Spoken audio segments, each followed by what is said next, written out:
and I will move therefore then to the next speaker. But I do see, and I will after this last speaker on the panel, I will go to the floor, and I see a former Foreign Secretary of Bangladesh, Shahidul Haq, I think, who is on this call in the webinar as well.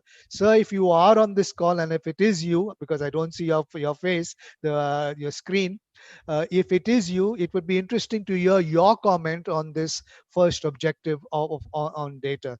But let me go to the last person on our panel first, and that is Paddy Siyanga Knudsen, who is a Zambian national who holds a master's in science degree on financial economics. And for the last 15 years, she has been working in various fields, including governance, regional integration, and migration. She has worked with several donor agencies over time, and I know donor agencies love data that researchers can put before them to help shape some of their projects and programs and things like that. So I'm sure, Paddy, you have used a lot of data to somewhere draw interest of donor agencies along this area of migration. It would be very interesting to see. And Sonia talked about disaggregated data, and a lot of us talk about disaggregated data. I was wondering if this is something you can touch upon. What is disaggregated data? Does it simply mean looking at how many men and how many women are moving, or is there more to disaggregation that we need to look at, and based on something that even Sonia has hinted at in terms of saying what kind of data do we want to collect? So, Paddy, over to you. Thank you, William. I have a problem with the connection, so I keep on hearing you dropping. And I get the sense it's because when I have my video on, somehow I think my internet is not that stable. So I will see, I think if as I go on, just as you were speaking, you were breaking. Can you hear me clearly? I can, yes. You can, okay. I seem to hear a break, so I will just try and go off video.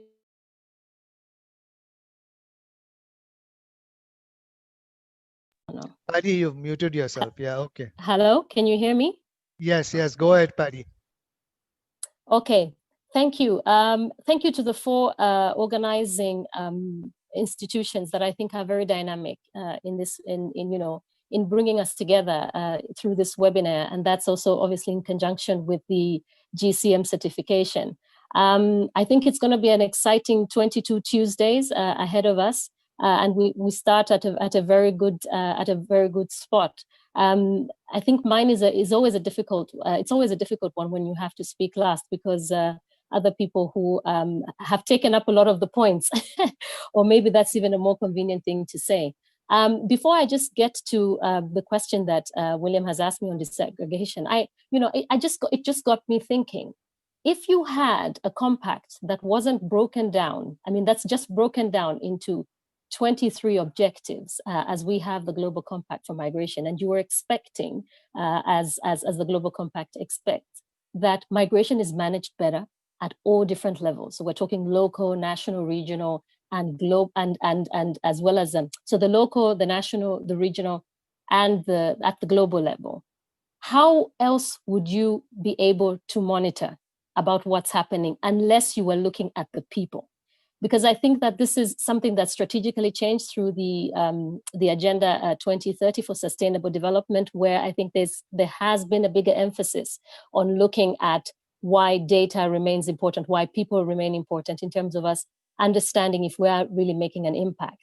And I think here, when we talk about managing people and their movement and their journeys and arrivals and integration into, in improving their lives, would need to know what kind of, this would be the different kinds of data that would need along the way, not just understanding the group of people that are moving, but a sort of understanding everything else that's happening along the way. So in one way, I think I've spoken a little bit to what disaggregated data would look like.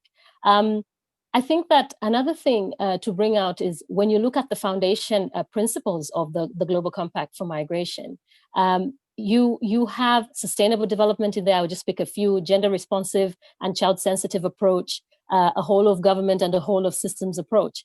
I mean, how are you to achieve this unless you are very targeted from the very outset on who you are looking at? I mean, it would be impossible unless you went one step further in trying to qualify the data that you have. So we're not just looking at numbers here, we're looking at the quality that you have. That's talking about, good migration data, good data. that's what it would encompass. It would not just be numbers, but I think it would be understanding much more than you have beyond a number. The frameworks that we have in place, from the Global Compact itself, even though it's a non-binding, to the various frameworks that you have in the migration governance space, the policies, the practices, the systems, and this goes down to the local, the national, the regional level, in different countries, in different spaces. These can only really impact on people if we've understood the information of the population on the move, if we're talking about migration. And therefore, we would need quality data. You would need good data for migration. So data that's accurate, that's reliable, that's valid, because this would be the only way in which, migration actors then begin to understand not just the numbers, but the demographics, the trends, and the patterns, and so on, and to try and help people as they make their journeys, whether it's done for an irregular or to safeguard those who are moving in an irregular way. So whether we're looking at the Agenda 2030 for Sustainable Development, we're looking at the Global Compact for Migration, any national strategy that's around migration or development in that case. If we're looking at, so here we're talking about the migration and development nexus, whether we're looking at migration and climate change, whether we're looking at the impact today as we are on COVID and migration, the cornerstone remains that we have quality data. Because if we don't understand who and we don't understand how and the whys in there, it becomes very difficult for us to improve on migration and governance. So that would then obviously be a very nice starting point. And as others have alluded, it's quite it's quite rare to see it stand out in a UN or an international framework. In any case, that brings different countries. That data is the one important thing to say. Can we count? William, you had said something about the reviews, and you said, it's an opportune time where we begin to count. We begin to count and see how far have we gone. But understanding how far we have gone requires us to have some kind of data. So for us to know how much have we done in terms of the GCM since it was signed up. We just need to know to count the data in terms of the targets that were set, in terms of the different objectives, whether it's at the national level or for those countries that have even taken it to the local level. We would need to know what's really happening around the data that we have in the midst of policy implementation. And I think something has happened with COVID because it's managed to shake up a lot of things that we have left piling in our offices as migration actors, whether we are state or non-state actors in this case. So I also thought about, talking probably about the African Union. Africa is close to my heart. It's my mother continent. I'm from Zambia, as William has explained. And there is something there about a comprehensive framework that comes from the continental level, which is known as the Migration Policy Framework Africa. And it has a plan of action. These links will be shared as we are going on for those who are following us, particularly for the students who've signed up for the course. I think it's important to have a look at some of these frameworks and where is data centered around in these frameworks. So this comprehensive policy guiding framework is there to regulate migration on Africa and the Sahel region. So where does data start? And I thought I start like this. I mean, it was quite relative. You just do a search and it could give you some different places where you could find data. You could find data as a cross-cutting issue. We find that in many places and in many documents. You find data sitting sometimes even as an objective to guide evidence-based policies, just like you have in the GCM. As you are well aware, the Sahara and the Sahel region itself has so many challenges, but at the same time, it has a lot of opportunities.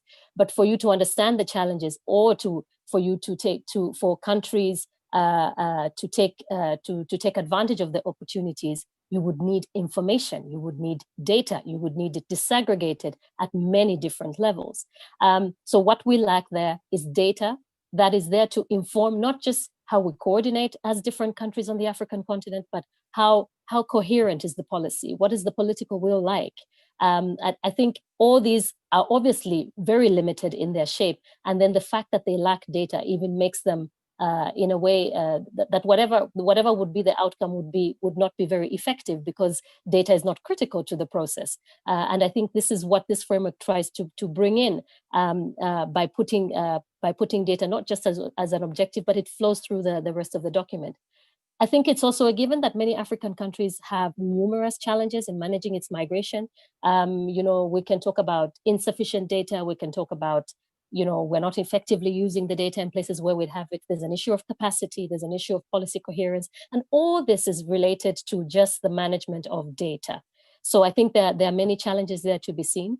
You may have heard in the last couple of weeks, big drums on the African continent, because since the 1st of July and slightly postponed it, we will probably have one of the biggest trade blocks in the world. So it's sort of called the Africa Free Trade Area.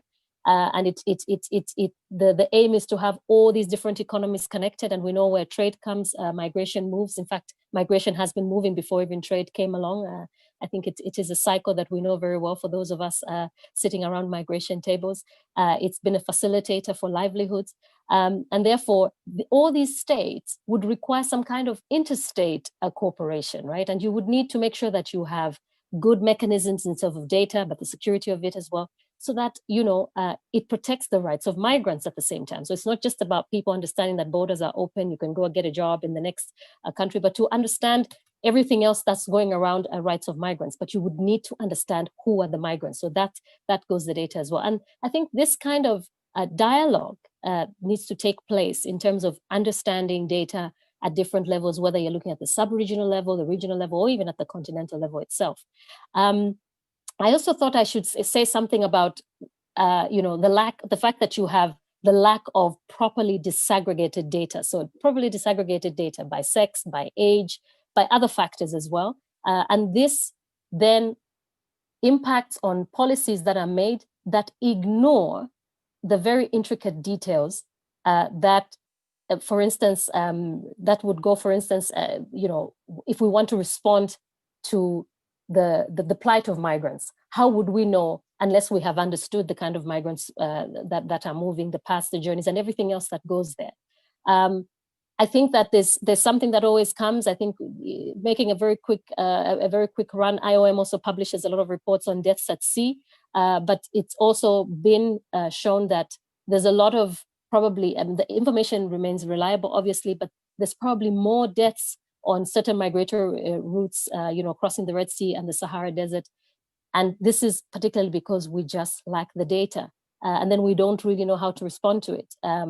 In terms of policy measures or in terms of country cooperation, the big thing around dealing with countries that, migrants are using to transit across Red Sea and the Sahara Desert, for instance.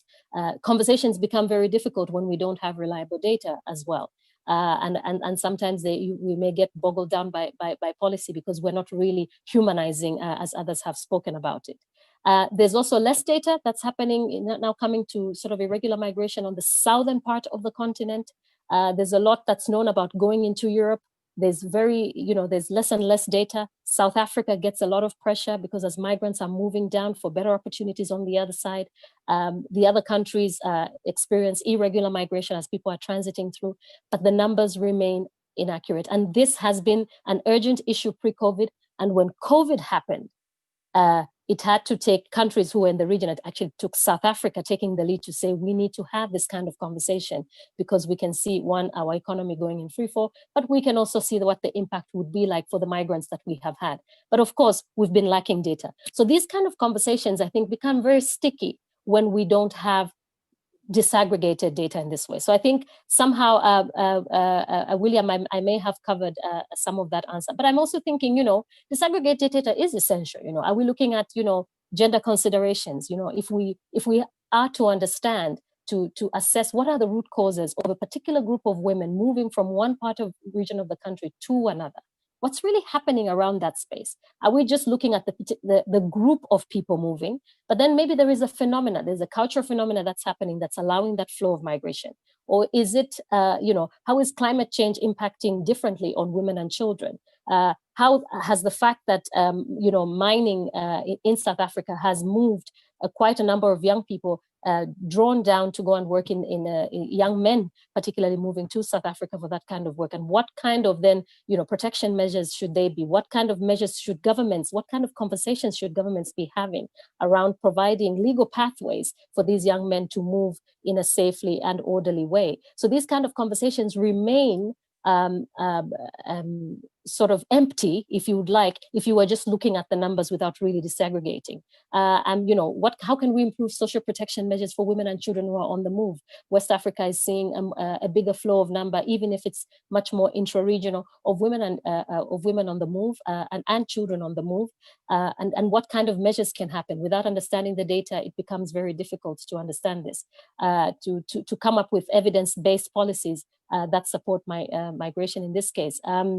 I will point out to some references that could be very useful for you. The African Union has an African Committee of Experts on the Rights and Welfare of the Child.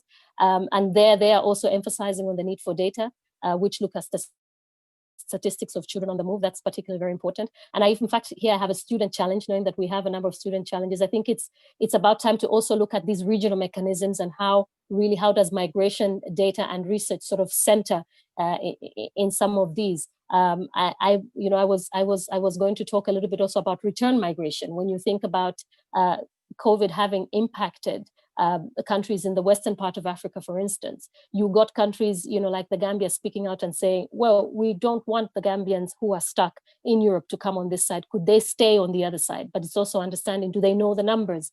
Do we know the kind of numbers we're talking about? Do we understand the vulnerabilities? Because if we just do, it's not just about knowing the numbers, but the different vulnerabilities that are there, so that the right of the migrant to move is what is respected, rather than the policy at hand to satisfy sort of diplomatic measures. So I think that that is in context. I think there's also been a lot of talk about innovation in data, or the talk of big data. These are complex, and they're complex mechanisms, if you like, or they're sort of a complex way or channel to think about managing data. But if we can't even handle if country departments within the Ministry of Home Affairs cannot manage, cannot share data, what happens between interagency cooperation, and then actually even more, what happens with leaving the space for civil society organizations to contribute to that space on the data? Because we know that civil society organizations, or let me call them non-state actors, in some countries,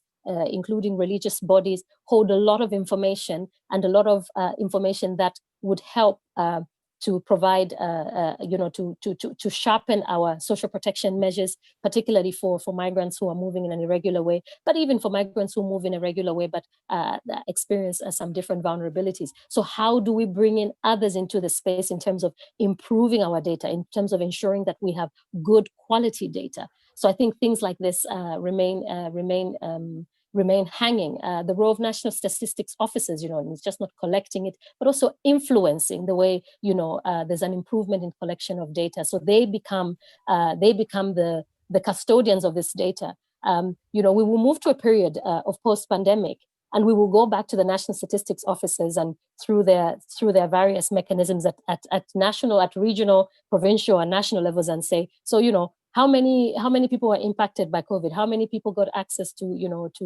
social protection mechanisms or measures that are there? But these are also a lot of agencies that are not very much equipped, especially in terms of migration data. They haven't been empowered themselves, so it becomes very difficult for them to also empower that whole system within the government that they are working in, so that people stop looking at migration data as a purely immigration and an immigration issue, but they begin to think about how multi-layered it is, and try to seek the different partnerships that they need moving forward. I think, William, what I would also do is just say that we should share the links here for the IOM regional hubs. I think there's the West and Central Africa hub, as well as the East and Horn of Africa hub. There's the Southern one as well, in terms of information, if people would like to get a bit of a picture on sort of regional data and where migration data sits. There's a lot of different publications. I should also mention here that you have the IOM Global Migration Data Analysis Center, and it's, between 2017 and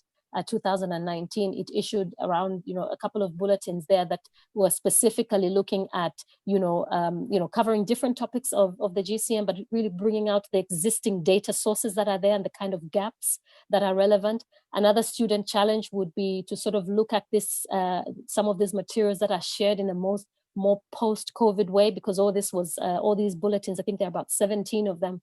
They are sort of, one particular one that looked at triggered my interest in preparing for this was to look at sort of, because these bulletins give you initiatives, recommendations of investments, that different actors have taken up, so that you strengthen the evidence foundation for respective themes under migration. But there was one particular one, I think it's an issue too, that talks about the value of migration data. So it looks at this whole thing of the value and the investment, and I think things like this are sort of very important to think about, these concepts that have been discussed. And by the way, these bulletins, even though this is an IOM data analysis center, these bulletins were prepared by various partners of the IOM as well. So they are quite interesting to sort of look at, because they particularly look at migration data itself. I also encourage you for the African continent to look at the Mixed Migration Center. It's an independent center, but a lot of high quality data, a lot of information on research and analysis on mixed migration particularly. And I think it's also an interesting place, in terms of trying to sort of push for that. How can we be much more progressive in our thinking in the sector, so that we respond to mixed migration. And of course, the starting point would be looking at good quality data. Then the last one, and then I'll close here. An interesting one is IOM's displacement tracking matrix. And here it's talking about displacement and population mobility. I think quite some interesting reports that are coming out in terms of flows and so on. And I think for our students, this would be very interesting resource to look at how data is just not in terms of how that data is used to the next stages, and how it influences support programs, not just within the IOM, but also with among other actors. And yeah, so I think all those links have been shared. Thank you, William. I'm not sure if I've completely addressed your question, but I guess others can come in as well. Thanks, William. No, thanks, Paddy, and thank you for the resources that you have mentioned that we could kind of look at. But thank you also for addressing, yes, in some ways, the question that I put up of the, because you started off with saying making a strong case for policy guided by data and the evidence that is needed to shape policy. So that was a nice strong point you made. But it just, for me, it just reinforces the fact that we have yet to come to that stage. The GCM, while we look at the GCM, and this is the first objective, I think politically we still yet have to come to that stage where we recognize data can shape policy and bring about development, particularly within my. It's not being done, and let's be honest about this kind of thing. It's not being done. Also, as you were talking about the resources, and I'm looking at the chat box and some of the data, some of the things that is being shared of the different UN agencies and things like that, I think that is another thing the GCM might want to look at. Because where do you actually go, even in the UN system, where do you go to look for data on migration? Do you go to IOM? Do you go to ILO? Do you go to UNDP? Do you go to UNDESA? Do you go to World Bank? Where do you go to? And it's not about what data you are looking for and therefore you go to that agency. There is a discrepancy at times in some of this data that the different agencies put up as well. But